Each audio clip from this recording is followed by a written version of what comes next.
শিলচর জয়ন্তিয়া সড়কের দুরবস্থা যেন কাটছেই না।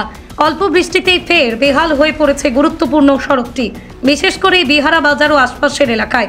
আসামমালা প্রকল্পের আওতায় এই সড়কের নির্মাণ কাজ চললেও তা যেন এক বিভীষিকায় পরিণত হয়েছে কাটিগড়া ও বড়খোলা এলাকার সহস্রাধিক মানুষের জন্য। বিভাগীয় কর্তৃপক্ষের চূড়ান্ত গাফিলতি, অনিয়ম, উদাসীনতার ফলে প্রতিদিন ভোগান্তির শিকার হচ্ছেন নিত্যযাত্রী, ছাত্রছাত্রী, এমনকি মুমূর্ষ রোগী ও গর্ভবতী নারীরাও। রাস্তায় বেহাল অবস্থার কারণে অ্যাম্বুলেন্স থেকে শুরু করে অন্যান্য যানবাহনের চলাচল চরমভাবে ব্যাহত হচ্ছে। আর প্রতিদিনই কোনো না কোনো দুর্ঘটনার খবর পাওয়া যাচ্ছে। এই সড়ক থেকেই আজ সকালেও একটি পাথর বোঝাই ট্রাক উল্টে পড়ে রাস্তায়। ভাগ্যক্রমে বড়সড় দুর্ঘটনা থেকে রক্ষা পান পথচারীরা। স্থানীয়দের অভিযোগ, প্রায় 1 বছর আগে রাস্তার উপরে মাটি ফেলে নির্মাণ কাজ শুরুর পর থেকেই কোনো সংস্কার কাজ হয়নি। বর্তমানে কিছু কালভার্ট নির্মাণের কাজ শুরু হলেও তাতে ব্যবহৃত হচ্ছে নিম্নমানের সামগ্রী, পাতলা রড। অতীতে একইভাবেই নির্মিত কালভার্ট ভেঙে পড়ার নজিরও রয়েছে। এখন সেই ভাঙা কালভার্টের উপর কেবল মাটি ফেলে তার উপর দিয়ে করছে যান চলাচল। সবচেয়ে উদ্বেগজনক বিষয়, একের পর এক অনিয়ম, দুর্ঘটনা। স্থানীয়দের প্রতিবাদের পরেও নেই কোনো প্রশাসনিক হস্তক্ষেপ। স্থানীয় বিধায়ক থেকে শুরু করে মন্ত্রী পর্যন্ত জানানো হলেও মেলেনি কোনো ইতিবাচক সাড়া। এই পরিস্থিতিতে অবিলম্বে রাস্তা সংস্কারে প্রশাসনের হস্তক্ষেপ চেয়ে মুখ্যমন্ত্রী কাছাড়ের জেলা শাসকের কাছে আবেদন জানিয়েছেন ক্ষুব্ধ এলাকাবাসী।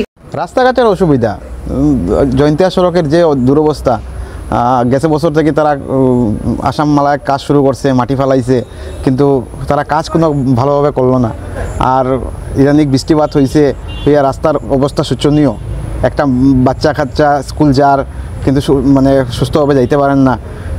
ইভেন কালভার্ট ইদানিক তারা আমার বাড়ির সামনে, শিবটিলা বাড়ির সামনে একটা স্টার্ট করছে।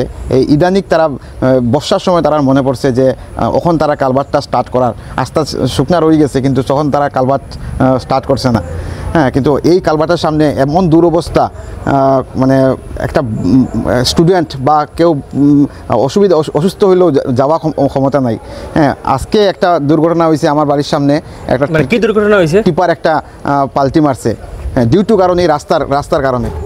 কোনো আহত না, আহত কিছু হয়েছে না, কিন্তু এরকম ঘটনা হয়নি, প্রায় হয়। আমরা স্কুলে যাইতাম বা বাচ্চারা স্কুলে যাইতো। একটা জ্যোতিষা হাই স্কুল আছে, এখানে 1800 স্টুডেন্ট আছে। এই রাস্তা দিয়েই সব আসা যাওয়া করে, কিন্তু জানি না আসামমালার যারা কাজ করে তারা চোখে পড়ে না এই অবস্থা যে বিহারা বাজারের জয়ন্তিয়া সড়কের। আধা হাঁটু পেয়াক এখানের মধ্যে।